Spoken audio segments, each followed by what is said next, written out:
پرانے زمانے کی بات ہے۔ کسی شہر میں دو دوست رہا کرتے تھے۔ ایک کا نام عدنان تھا اور دوسرے کا نام مانی تھا۔ عدنان ایک سوداگر کا بیٹا تھا اور مانی کا باپ شہر کا کوتوال تھا۔ عدنان تجارت کے کاموں میں اپنے باپ کا ہاتھ بٹاتا تھا، جبکہ مانی فن سپاہ گری سیکھ رہا تھا تاکہ شاہی فوج میں شامل ہو کر اپنے ملک کی خدمت کر سکے۔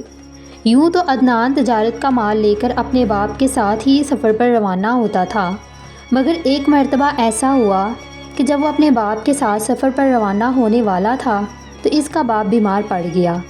بیماری کی وجہ سے وہ کافی کمزور بھی ہو گیا تھا، اس لیے اسے آرام کی ضرورت تھی۔ عدنان نے سوچا کہ اس مرتبہ وہ اکیلا ہی تجارت کا مال لے کر نکل جائے گا۔ اس کے ارادے کی خبر مانی کو ملی تو وہ بھی گھومنے پھرنے کی غرض سے اس کے ساتھ آ گیا۔ ان کے سفر پر جانے کی وجہ سے ان کے گھر والے بہت فکر مند ہو گئے تھے، کیونکہ ان دنوں بہت ہی خطرناک اور ظالم ڈاکوؤں نے لوٹ مار مچا رکھی تھی۔ وہ سنسان جگہوں سے گزرنے والے قافلوں کو لوٹ لیا کرتے تھے اور اگر کوئی مزاحمت کرتا تھا تو اسے قتل بھی کر دیتے تھے۔ دونوں دوستوں نے اپنے گھر والوں کو تسلی دی اور بیٹھ کر یہ منصوبہ بنانے لگے کہ خدا نخواستہ اگر کبھی انہیں ڈاکوؤں نے گھیر لیا تو وہ کیا کریں گے۔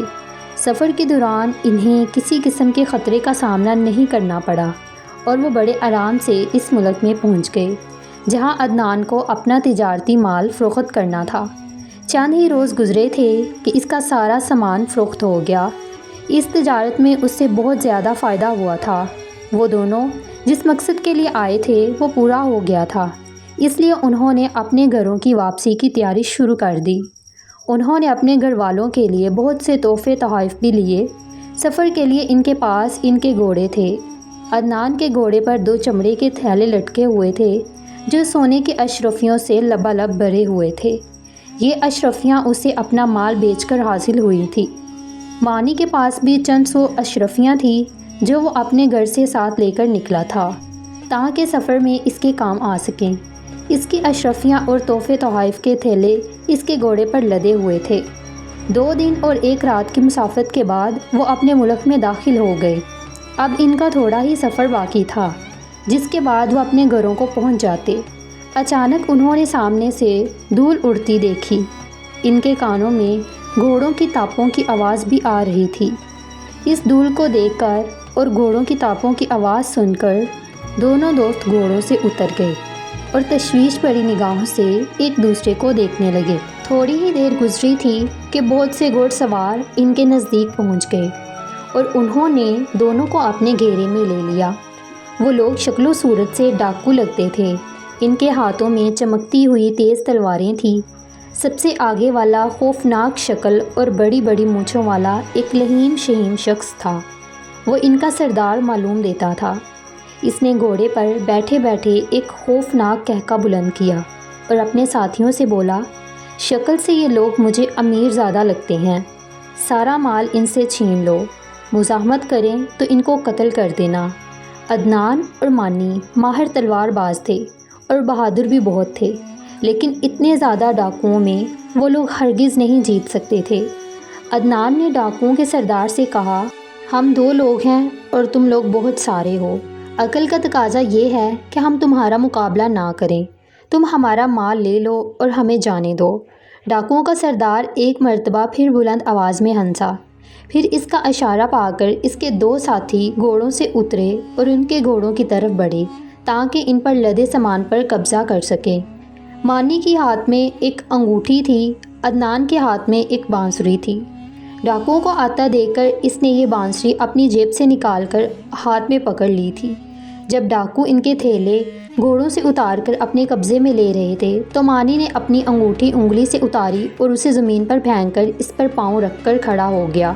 عدنان نے اپنے ہاتھ میں پکڑی ہوئی بانسری جلدی سے اپنے لباس کی جیب میں چھپا لی۔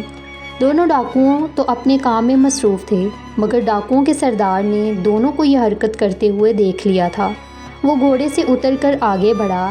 اس نے مانی کو دھکا دے کر ایک طرف ہٹایا اور زمین سے انگوٹھی اٹھا لی۔ پھر اس نے عدنان کی جیب میں ہاتھ ڈال کر اس کی بانسری بھی نکال لی اور بولا، بے ایمان لڑکو، یہ بتاؤ کہ تم لوگ یہ انگوٹھی اور بانسری کیوں چھپا رہے تھے؟ مانی نے گڑ گڑا کر کہا، اے ڈاکوؤں کے سردار، ہم سے ہمارا سارا مال لے لو مگر یہ انگوٹھی اور بانسری ہمیں واپس کر دو۔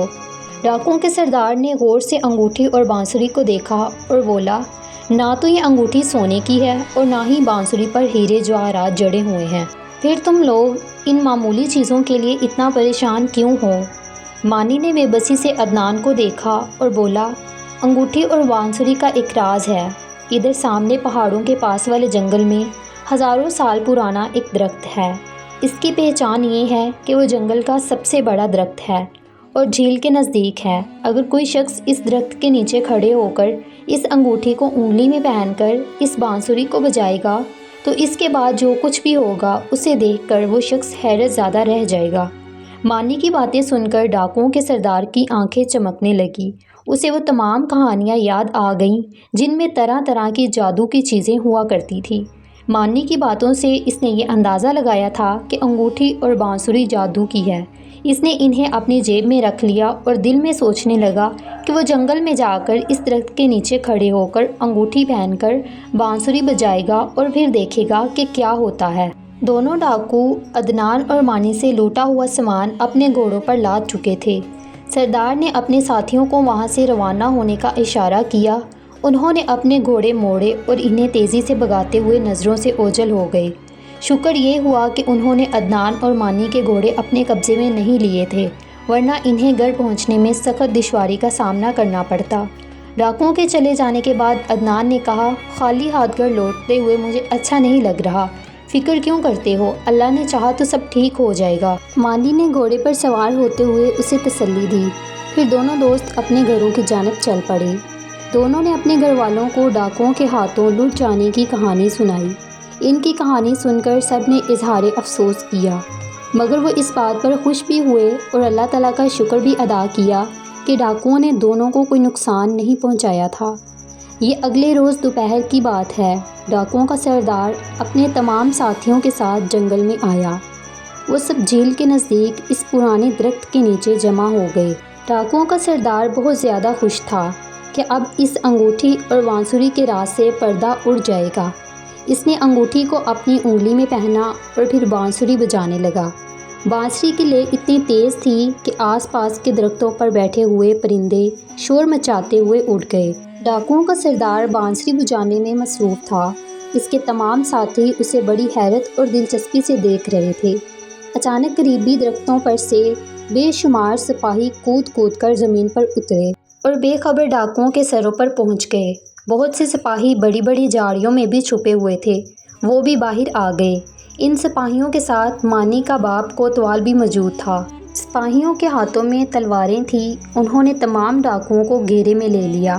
ایک تو ڈاکو بے خبر تھے، دوسرے سپاہی اتنے زیادہ تھے کہ ڈاکو ان کا مقابلہ نہیں کر سکتے تھے، اس لیے وہ بڑی آسانی سے قابو میں آ گئے۔ سپاہیوں نے ان کی تلواریں اور خنجر اپنے قبضے میں لے کر ان کو گرفتار کر لیا۔ اسی وقت جھاڑیوں کے پیچھے سے عدنان اور مانی بھی نکل آئے۔ انہیں دیکھ کر تمام ڈاکو حیرت زدہ رہ گئے۔ یہ دونوں تو وہی نوجوان تھے جنہیں کل ان لوگوں نے لوٹا تھا اور جن سے ان کے سردار نے انگوٹھی اور بانسری چھینی تھی۔ مانی نے ڈاکوؤں کے سردار سے کہا، میں نے ٹھیک ہی کہا تھا نا کہ اگر کوئی شخص اس درخت کے نیچے کھڑے ہو کر انگوٹھی کو اپنی انگلی میں پہن کر بانسری کو بجائے گا تو اس کے بعد جو کچھ بھی ہوگا اسے دیکھ کر وہ شخص حیرت زدہ رہ جائے گا۔ اب بتاؤ، یہ سب کچھ دیکھ کر تمہیں حیرت ہوئی یا نہیں؟ اس کی باتیں سن کر عدنان مسکرانے لگا۔ مانی نے پھر کہا، ہمیں پتہ تھا کہ ہماری باتیں سن کر تم ضرور اس جگہ پہنچو گے تاکہ انگوٹھی اور بانسری کے راز سے واقف ہو سکو۔ میں نے اپنے ابا جان سے کہہ کر ان سارے سپاہیوں کو درختوں اور جھاڑیوں میں چھپا دیا تھا تاکہ یہ تمہیں گرفتار کر سکیں۔ عدنان نے ڈاکوؤں کے سردار کی طرف دیکھتے ہوئے کہا، جب ہم لوگ تجارت کا مال لے کر اپنے سفر پر روانہ ہوئے تھے تو ہم نے منصوبہ بنا لیا تھا کہ اگر ڈاکوؤں سے واسطہ پڑ گیا تو ہم انہیں انگوٹھی اور بانسری کی کہانی سنائیں گے تاکہ جب وہ اس درخت کے پاس آئیں تو سپاہی انہیں گرفتار کر لیں۔ تم لوگوں نے بڑے عرصے سے اس علاقے میں لوٹ مار کا بازار گرم کر رکھا تھا، اب تمہیں اپنے کیے کی سزا ملے گی۔ اگر تم لوگ لوٹ مار کی بجائے محنت مزدوری کر کے اپنا پیٹ پال رہے ہوتے تو اس ذلت سے دوچار نہ ہونا پڑتا۔ ڈاکوؤں کا سردار اس بات پر سخت شرمندہ تھا کہ عدنان اور مانی نے اسے بڑی آسانی سے بیوقوف بنا لیا تھا۔ اس نے اپنا سر جھکا لیا۔ مانی کے باپ کوتوال نے عدنان اور مانی سے کہا، اگر ہم ان خطرناک ڈاکوؤں کو گرفتار کرنے میں کامیاب ہوئے ہیں تو یہ تم دونوں کی عقل مندی کی وجہ سے ہوا ہے۔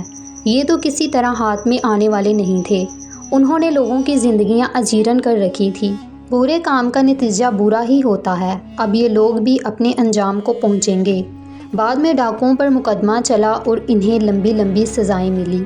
عدنان اور مانی کو بھی ان کی اشرفیاں اور دوسرا سامان واپس مل گیا۔ یوں ان دونوں کی ذہانت کی وجہ سے یہ ڈاکو اپنے انجام کو پہنچے اور لوگوں نے سکھ کا سانس لیا۔ اگر آپ لوگوں کو آج کی سٹوری پسند آتی ہے تو کمنٹ میں ضرور بتائیے گا، اور مزید سٹوریز کے لیے ہمارے چینل کو سبسکرائب کر لیں۔ Thanks for watching.